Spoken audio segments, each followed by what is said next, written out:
Good evening, folks. Welcome back to Celtic Fans TV. We're going to look ahead to tomorrow's game against Livingston at Celtic Park. It's the second last game before Christmas, and it's vital that we get another 3 points. Here we go.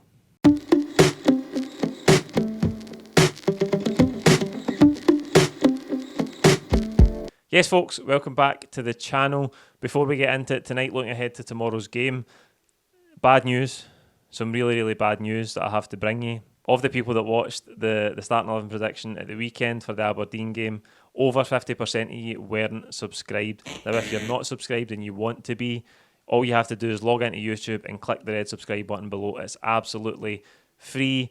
If even half of you that watched the Aberdeen starting 11 prediction subscribed, we'd be well on the way to 40,000 subs, which is a massive milestone for us. So if you can help out in any way and you watch all the time, but you're not logged in, you're not subscribed, it'll take 2 minutes to log into YouTube and click that red subscribe button. And as I say, it'll really help us out getting towards that 40k milestone.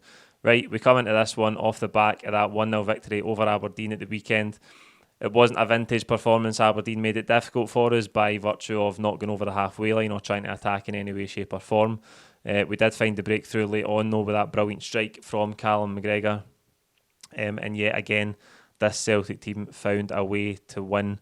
No matter how late it is, no matter how difficult the game's been, we find a way time and time again to turn 1 point into 3 late on, and that through a season is what wins you championships. The team's consistency has been remarkable. You'll notice in the banner for the starting 11 prediction at the weekend, we were on a run at 8 straight league wins, which was a joint best record under Postecoglou. We're now on 9 straight wins in a row with a chance to make it 10 tomorrow, so the team are in brilliant form. Still only that one blip against St Mirren, and if we keep churning out wins like this, we'll be exactly where we want to be come the end of the season. Now, in terms of Livingston, they didn't have a game at the weekend, so they're either going to be fresh as a daisy or they're going to be lacking match sharpness. Hopefully it's the latter, and hopefully we can put them to the sword tomorrow. We know they can make it difficult for us. You'd expect them to defend deep, particularly playing away from home. Big physical side, we know what their strengths are.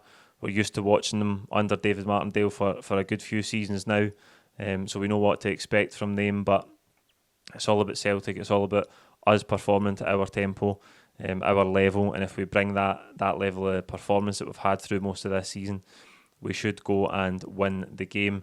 So we'll get to the starting 11 for tomorrow then, and in goals it will be Joe Hart. I don't think he had a save to make at the weekend, maybe one shot for distance, but that would have been it. One of the easiest afternoons work he's probably ever done in his career. Joe Hart, he'll be hoping for more of the same tomorrow, I would think. I think the back four will stay the same. Still Ralston at right back. The links to Barcelona for Juranovic coming again in the last couple of days. Really strong links to a number of clubs now, Josip Juranovic, and it does seem like the writing's on the wall. Ange Postecoglou being quizzed about it every press conference that he takes part in, but obviously given absolutely no answer, confirming that there's not been any bids for any player at the club. We'll just need to see how that one develops. I wouldn't expect any movement until the window officially opens in January, but I think it's clear that Juranovic is in demand, given his performances at the World Cup. But the good thing for us, while Johnston isn't available for selection because he's not officially registered yet, is that Anthony Ralston's there, who we know we can rely on, who's a strong performer now, a key member of the squad, and he can step in, and you've got full trust that he will perform. Carter Vickers and Starfelt at centre-half. I thought Starfelt was excellent at the weekend. I don't want to lay it on too thick because, as I say, Aberdeen posed little to no attacking threat, but they do have pace and physicality up top in Miovski and Duke. But I thought he was absolutely brilliant in anything that he had to do. He defended on the front foot. He won every header. A really strong showing from. Hopefully he can build on that. I said at the weekend he's got to get a run of games now because he's had a stop-start season due to injury. But him and Carter Vickers together, you've got a lot of trust in them in terms of keeping us solid at the back. Taylor will play at left back. Something that's easily gone unnoticed with McGregor's goal on Saturday is that Greg Taylor in the 88th minute is still darting out wide to make space. Forrest comes inside, plays a wee back heel to McGregor, and Taylor's made that run which just takes the defender away to open up that space for Callum McGregor on the angle to just drill it past Kyle Roos into the far corner. It's those sort of parts of Greg Taylor's game that I think are really underrated. In midfield, I expect that trio to stay the same. McGregor, Hatate and O'Reilly. McGregor brilliant at the weekend, exactly what you'd expect from him. Everything went through him, played so many passes, again accurate passes, building the game, keeping it simple, helping us build attacks, probing to try and find the opening, and then obviously eventually finding the opening on his own with that long range drive. Those three in midfield have been excellent across the season, certainly domestically. I know there's that jump up to Champions League level, but I think domestically they've been absolutely excellent. On the right hand side, Dyson Maeda started at the weekend. I don't think he'll start tomorrow. Ange actually touched on this in the press conference today. He thought that Aberdeen might come out at us on Saturday, given their home form and how well they've been playing this season. But they didn't, and there was no space in behind. And he prefers Abada when a team is sitting deep to Maeda not having that space in behind to run into. Abada, I thought, changed the game. I think he's done enough to start. I think the right-hand side is the one area of the pitch that nobody's really got nailed down. I think when Jota's fully fit and up to match sharpness, he's an absolute nailed-on starter on the left-hand side, and I know he does chop and change during the game sometimes, depending on who's playing on the other wing. He can play from the right-hand side, Jota, but he is a guaranteed starter when he's fit. I don't think on the right-hand side you can say that MD's really got that nailed down, whether it be Maeda, Haksabanovic, Abada, Forrest even. We've got lots of options in the wide areas.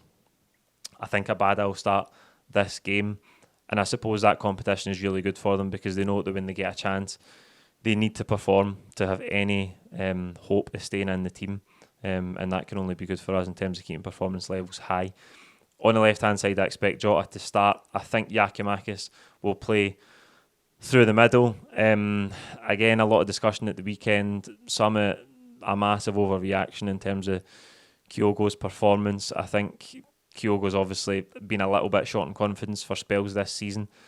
He's still one of the top goal scorers at the club, still one of the top goal scorers in the league. I think I'm right in saying that this was certainly the case before the World Cup break, that he had the most goals from the fewest number of shots. So that does tell you that he is kind of efficient with his finishing, with his shooting. I know that he could take more chances, he could be more ruthless in front of goal. There's absolutely no doubt about that. He has missed a lot of chances, but his quality is there for everyone to see, and I don't think it's fair at all to be writing him off or to say that he needs replaced in any way. I think Giakoumakis, obviously speculations around his future, which we've covered in detail in the last few weeks. I think this is a good opportunity for him to start. I think Kyogo might come back into the team on Saturday against St Johnstone. But again, a chance for Giakoumakis to prove his point that he shouldn't be sitting on the bench if that's what he thinks, and try and get on the score sheet tomorrow. We know that when he does play, Giakoumakis, he gives everything. He carries out his instructions again to a T, looks committed. His attitude's always brilliant, covers a lot of ground, and gives a different threat to Kyogo. We know that they're totally different players with totally different attributes, so there's no doubt that he can come in and put in a good performance tomorrow.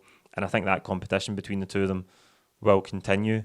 I think they will share the minutes. I think Kyogo will get the most minutes, the majority of them. I think he's the better footballer overall. I know there's a case for Giakoumakis in certain games. I think this is probably one of them. So I think he'll start. I think that's the 11 the manager will go with tomorrow.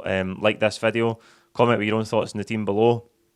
Any controversial areas that you think in the team just now, whether it's the right hand side, up front, as I say, the area of hot debate. It has been all season, and no doubt it will continue to be. It seems quite polarising, that Kyogo versus Giakoumakis debate, and I don't think it necessarily should be, but I think Giakoumakis will get the nod tomorrow. Let me know what you think in the comments below, and as I touched on at the top of the video, please don't forget to subscribe if you haven't already.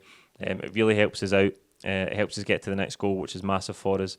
So if you haven't already, please click subscribe below, and we'll see you tomorrow outside Celtic Park with all of the full-time reaction as normal. Cheers.